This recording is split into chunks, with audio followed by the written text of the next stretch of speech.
Okay, testing 1, 2, 3. I'm hoping the sound is better here. Good morning, Mr. President. Sounds so nice saying that. I'm in the kitchen here, and I wonder how many struggles were and plans were plotted in South African kitchens. Anyway, so I'm fighting the addiction problem, I guess. That's been my struggle, which I've thrown my hat against, and I'm talking to you today about the solution going on from the other videos that I've sent you, and I'm still waiting to go for that walk, by the way. But I want to talk about recovery capital and what recovery capital is, and that's what we create. And recovery capital is the internal and external resources available to someone when they want to move from a culture of addiction to a culture of recovery. When someone wants to move from the problem to the solution. And lots of people can talk about the problems, and when people want to change that problem, what are the solutions? So everyone's been talking about the addiction problem for a long time here, and this is what we propose. So if we look at a culture of learning, a culture of addiction, a culture of recovery, recovery capital is what we can create here as a country for people when they want to, when they've taken responsibility for their use, misuse, abuse and dependence, and that they've gone mad and they then want to move over. Because the whole country's gone mad. Everyone is mad about addiction.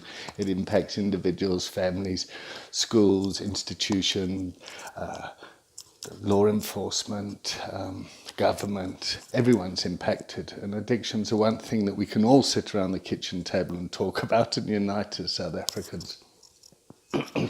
Anyway, so the problem we've got in the world is if you look at the Surgeon General's report in the US, that was released in 2016, they realized that for each $4 you spend on training and treatment, you save $7 on the cost of the prevention of the impact and the harm.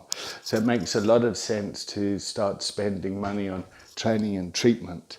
And in South Africa, to be in the 1% of the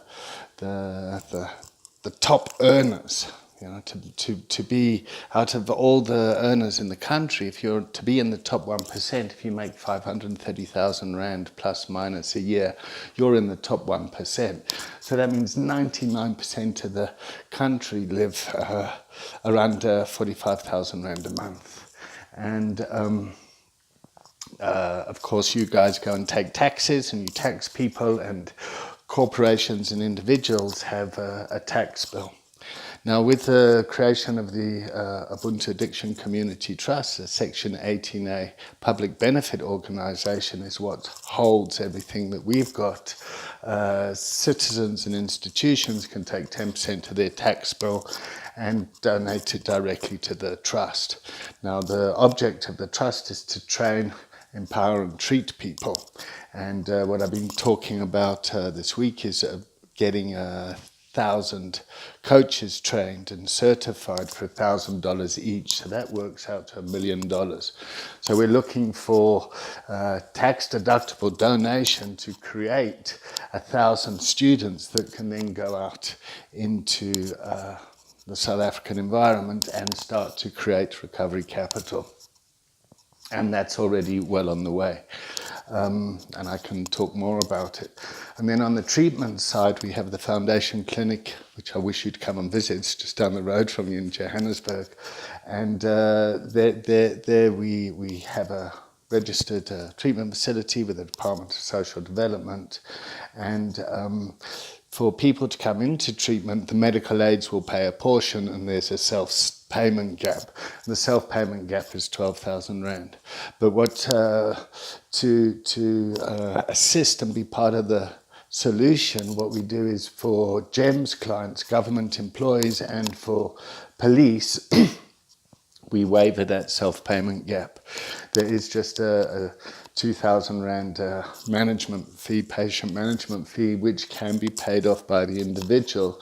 And also we think it's important for people to commit to changing, moving from the being impacted victims of addiction to empowered survivors. The people that invest something in their own recovery take it a lot more seriously. So people that are given free treatment or given free things often don't appreciate the value of it, and this is just part of human nature. So yeah, this is kind of where we're at today. This is part of the solution, and this is really what this diagram is representing, and a way forward.